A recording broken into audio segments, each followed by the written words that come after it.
Film आप लोग देखिएगा, अब तो सब भगवान भरोसे, उसका नाम ही है। और उसमें एक इतिहास, छोटी सी क्लिप है। प्राइमरी स्कूल है, हेडमास्टर बाहर से चेक करने आए कि बच्चों की पढ़ाई कैसे हो रही है। तो उसमें सब बच्चे लाइन से खड़े हो जाते हैं। तो जो हेडमास्टर है वो आके पूछेगा कि बताओ बच्चों, पृथ्वी के बारे में क्या जानते हो, सूरज के बारे में क्या जानते हो? किसी को आने वाले सूर्य ग्रहण के बारे में पता है? तो उसमें एक बच्चा बोलता है कि सर, पृथ्वी सूरज के चारों तरफ घूमती है और चंद्रमा पृथ्वी के चारों तरफ घूमता है। तब तक वो एक बच्चा पीछे से बोलता है, ये झूठ बोल रहा है सर, जब पृथ्वी शेषनाग के फन पर टिकी है तो घूमेगी कैसे? ये गलत बोल रहा है सर, धरती सूर्य का चक्कर कैसे लगा सकती है? धरती तो शेषनाग के सर पर विराजमान है। आगे वो कहता नहीं तुम चुप रहो, ये बच्चा सही बोल रहा है, इसको बोलने दो। तो जो विद्वान पढ़ा लिखा बच्चा था, जो उसकी किताब में लिखा है स्कूल की, वो कहता है तीनों एक दूसरे के साथ चारों तरफ घूम रहे हैं। पृथ्वी सूर्य का चक्कर लगाती है और चंद्रमा पृथ्वी का चक्कर लगाता है। तीनों जब एक रेखा में आ जाते हैं और बीच में चंद्रमा आया तो चंद्र ग्रहण सूर्य ग्रहण ऐसे लगता है। तुरंत वो बच्चा कहता नहीं सर, ये गलत बोल रहा है। तो कह तुम बोलो सही।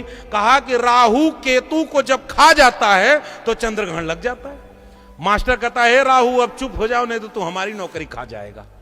अरे चुप रहा राहु, नहीं तो मुझे ही ग्रहण लग जाएगा। वो बच्चा घर लौटता है, अपनी मां से कहता है कि मास्टरवा सब पगला गया है। इका रहा है पृथ्वी घूम रही है हवा में, फिर चप्पल निकालता है और चप्पल को हवा में उछालता है, चप्पल गिर जाता है। तो कहता है कि देखो चप्पल तो हवा में टिका नहीं, और ये कह रहा है कि पृथ्वी हवा में टिकी हुई है। हम स्कूल नहीं जाएंगे, मास्टर लोग पगला गया है। एक तरफ आप मान्यता मानते हो कि नाक पे फन पर टिकी हुई हो, घर में उसकी पूजा कराओगे, और जिस स्कूल में बच्चे को पढ़ने भेज रहे हो वहां विज्ञान उसे पढ़ाया जा रहा है। वो अपनी मां से कहता है कि ये तो गलत पढ़ा रहा है। हमारे यहाँ जो कथा सुनाने आते हैं वो कहते हैं कि राहु केतु को जब खा जाता है तो चंद्रग्रहण लगता है।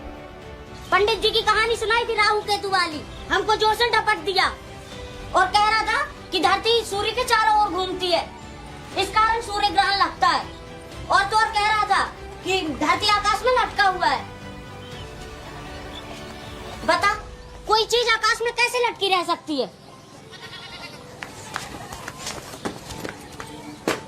ये देख, चप्पल तो नीचे गिर गई ना, ये तो नहीं लटका रहा आकाश में। और वो उधर कि शेषनाग के माथे पर धरती विराजमान है। वो तो दिखा है, पर मास्टर जी गलत थोड़ी ना पढ़ाएंगे। बकलोल है सबके साथ, कुछ नहीं आता उनको। और हाँ, वो जो आज बड़का अफसर आया था ना, वो तो पूरा पागल था। बोल रहा था कि आदमी का जन्म बंदर से हुआ है। ये देखो, कोई अकल वाला आदमी ऐसे बात कर सकता है क्या?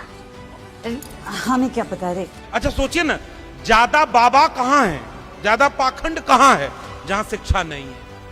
और जहां जहां शिक्षा है वहां वहां बाबा नहीं है। मतलब एक आध धाम ओम केरल में या तमिलनाडु में क्यों नहीं बनाते? क्योंकि एजुकेशन आ गई।